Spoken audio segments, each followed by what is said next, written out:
Hi, my dear students. This is Risha Mataji here. How are you all? How is your studies going on? I hope it is going very good and keep doing your work correctly, promptly and sincerely ಅಂತ ಹೇಳ್ತಾ ಇವತ್ತಿನ ಕ್ಲಾಸನ್ನು ನಾವು ಡಿಸ್ಕಷನನ್ನು ಮಾಡೋಣ. So today I am going to explain the concept personification. So ಇವತ್ತು ನಾನು personification ಅಂದರೆ ಏನು ಅನ್ನೋದನ್ನು ಎಕ್ಸ್ಪ್ಲೈನ್ ಅನ್ನು ಮಾಡ್ತೀನಿ, ಸರಿನಾ? ಲಾಸ್ಟ್ ಇಯರ್ ಕೂಡ ನೀವು ಪರ್ಸಾನಿಫಿಕೇಶನ್ ಅನ್ನು ಓದಿದ್ದೀರಾ. ಅಗೇನ್ ದಿಸ್ ಇಯರ್ ರಿಪೀಟ್ ಆಗುತ್ತೆ. ಹಾಗೆ ಮತ್ತೆ ನಿಮ್ಮ 8th 9th 10th ಕೂಡ ಈ ಪರ್ಸಾನಿಫಿಕೇಶನ್ ರಿಪೀಟ್ ಆಗುತ್ತೆ, ಸರಿನಾ? ಸೊ ಕ್ಲಿಯರ್ ಆಗಿ ನೀಟಾಗಿ ಕ್ಲಾಸನ್ನು ಕೇಳಿ. ಬ್ಯೂಟಿ ಪೋಯಮ್ ಅಲ್ಲಿ ಟೋಟಲ್ 7 ಕ್ವೆಶನ್ಸ್ ಇದೆ. 6 ಕ್ವೆಶನ್ಸ್ಗೆ ಆನ್ಸರ್ ಅನ್ನು ನಾನು ಸೆಂಡ್ ಮಾಡಿದೆ. Expect this question. ಏನಪ್ಪ ಇದು ಅಂದರೆ, the phrase wind sighing is personification. Give 2 more examples of personification. You may take the help of your teacher.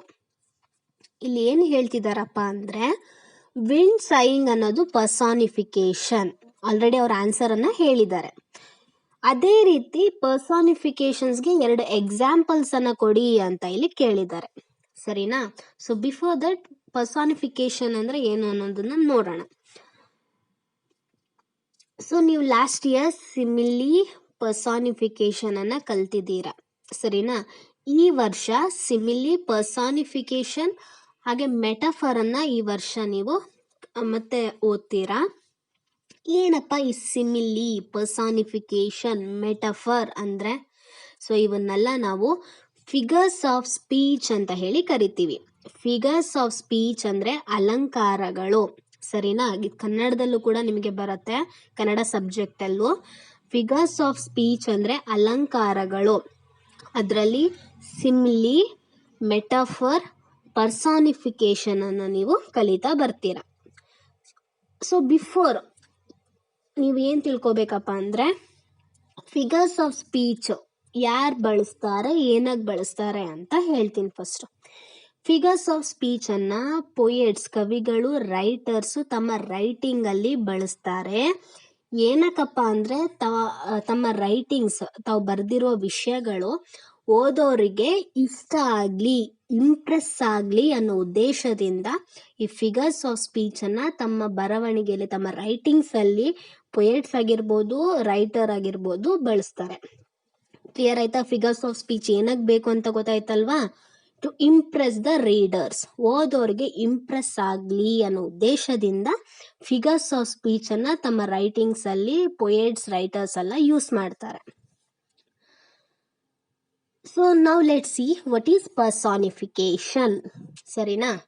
So simile ನೀವು ಲಾಸ್ಟ್ ಇಯರ್ ಕಲ್ತಿದ್ದೀರಾ, ಪರ್ಸಾನಿಫಿಕೇಶನ್ನು ಕೂಡ ಕಲ್ತಿದ್ದೀರಾ. So simile it's very easy. ಒಂದು ಸೆಂಟೆನ್ಸಲ್ಲಿ ಆಸ್ ಅಥವಾ ಲೈಕ್ ಬಂದ್ಬಿಟ್ರೆ ಸಿಮಿಲಿ ಅಂತ ಹೇಳಿ ಟಕ್ ಅಂತ ಹೇಳ್ಬಿಡ್ತೀರಾ ಅಲ್ವಾ? ಆದರೂ ಕೂಡ ಸಿಮಿಲಿ ಬಗ್ಗೆ ಒಂದು ಕ್ಲಾಸನ್ನು ಮಾಡಿಬಿಟ್ಟು ಸೆಂಡ್ ಮಾಡ್ತೀನಿ. Now let's see what is personification. Personification ಅಂದರೆ giving human qualities to animals or objects. ಓಕೆನಾ? Giving human qualities to animals or objects. ನೀವು ನೋಟ್ಸಲ್ಲಿ, ಗ್ರಾಮರ್ ನೋಟ್ಸಲ್ಲಿ ಇದು ಬರಿಬೇಕು. ಫಿಗರ್ಸ್ ಆಫ್ ಸ್ಪೀಚ್ ಅಂತ ಹೆಡ್ಡಿಂಗ್ ಹಾಕಿಬಿಟ್ಟು ಕೆಳಗಡೆ ಪರ್ಸಾನಿಫಿಕೇಶನ್ ಅಂತ ಹೇಳಿ ಸಬ್ ಹೆಡ್ಡಿಂಗ್ ಹಾಕಿ ಪರ್ಸಾನಿಫಿಕೇಶನ್ಗೆ ಈ ಡೆಫಿನಿಷನನ್ನೇ ಬರೀರಿ. ಯಾವುದೋ giving human qualities to animals or objects ಅಂತ ಡೆಫಿನಿಷನನ್ನು ಬರೆದ್ಬಿಟ್ಟು ನಾನು ಕೊಡುವ ಎಕ್ಸಾಂಪಲ್ಸನ್ನು 1 by 1 ಬರೀತಾ ಬರಬೇಕು. ಕ್ಲಿಯರ್ ಆಯ್ತಾ? ಗ್ರಾಮರ್ ನೋಟ್ಸಲ್ಲಿ ಬರೀರಿ, ಸರಿನಾ? ಫಿಗರ್ಸ್ ಆಫ್ ಸ್ಪೀಚ್ ಅಂತ ಹೆಡ್ಡಿಂಗ್ ಹಾಕಿ ಅದ್ರ ಕೆಳಗಡೆ ಪರ್ಸಾನಿಫಿಕೇಶನ್ ಅಂತ ಹೇಳಿ ಸಬ್ ಹೆಡ್ಡಿಂಗ್ ಹಾಕಿಬಿಟ್ಟು ಈ ಪರ್ಸಾನಿಫಿಕೇಶನ್ನ ಡೆಫಿನಿಷನನ್ನು ಬರೆದ್ಬಿಟ್ಟು ಎಕ್ಸಾಂಪಲ್ಸನ್ನು ನೀವು 1 by 1 ಬರೀತಾ ಬರಬೇಕು. So clear? Now let's see what is personification. Giving human qualities to animals or objects ಅಂತ ಇದೆ. ಹ್ಯೂಮನ್ ಕ್ವಾಲಿಟೀಸ್ ಅಂದರೆ ಮನುಷ್ಯನ ಗುಣಗಳು, ಸರಿನಾ? ಹ್ಯೂಮನ್ ಕ್ವಾಲಿಟೀಸ್ ಅಂದರೆ ಮನುಷ್ಯನ ಗುಣಗಳು. ಎನಿಮಲ್ಸ್ ಅಂದರೆ ಪ್ರಾಣಿಗಳು. ಆಬ್ಜೆಕ್ಟ್ಸ್ ಅಂದರೆ ವಸ್ತುಗಳು ಅಥವಾ ಜೀವ ಇಲ್ಲದೆ ಇರುವ ವಸ್ತುಗಳು, ಸರಿನಾ? ಇವಾಗ ಕೇಳಿಸ್ಕೊಳ್ಳಿ, ಪರ್ಸಾನಿಫಿಕೇಶನ್ ಅಂದರೆ ಏನು ಅಂತ. ಮನುಷ್ಯನ ಗುಣಗಳನ್ನ ಪ್ರಾಣಿಗಳಿಗಾಗಿರಬಹುದು ಅಥವಾ ಜೀವ ಇಲ್ಲದೆ ಇರೋ ವಸ್ತುಗಳಿಗೆ ಕೊಡೋದೇ ಪರ್ಸಾನಿಫಿಕೇಶನ್.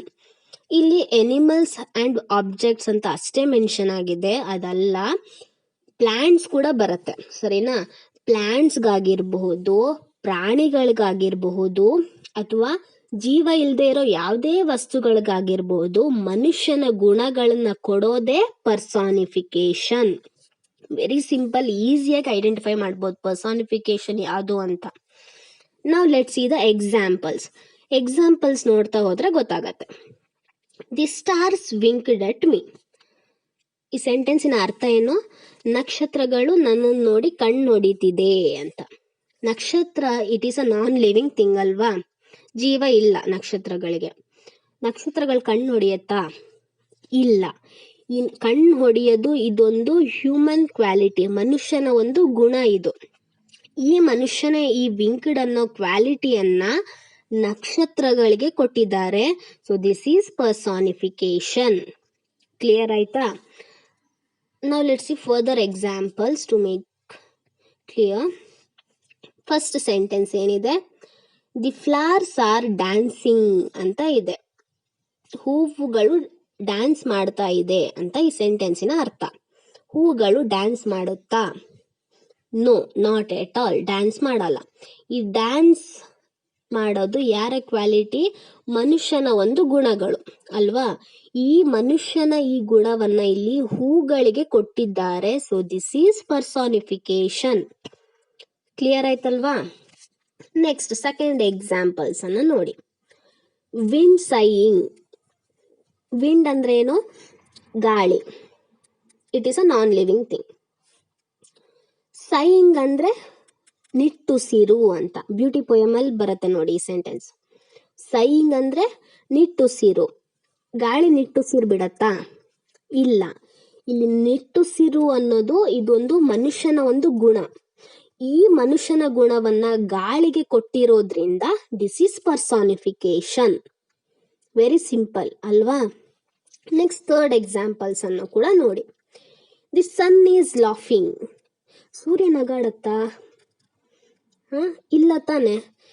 ಲಾಫಿಂಗ್ ಅನ್ನೋದು ಇದೊಂದು ಮನುಷ್ಯನ ಒಂದು ಗುಣ. ನಗಾಡೋದಾಗಿರ್ಬೋದು, ಅಳೋದಾಗಿರ್ಬೋದು, ಕಿರ್ಚೋದಾಗಿರ್ಬೋದು, ಡ್ಯಾನ್ಸ್ ಆಗಿರ್ಬೋದು, ಸೊ ವಾಟ್ ಎವರ್, ಇದೆಲ್ಲ ಮನುಷ್ಯನ ಗುಣ.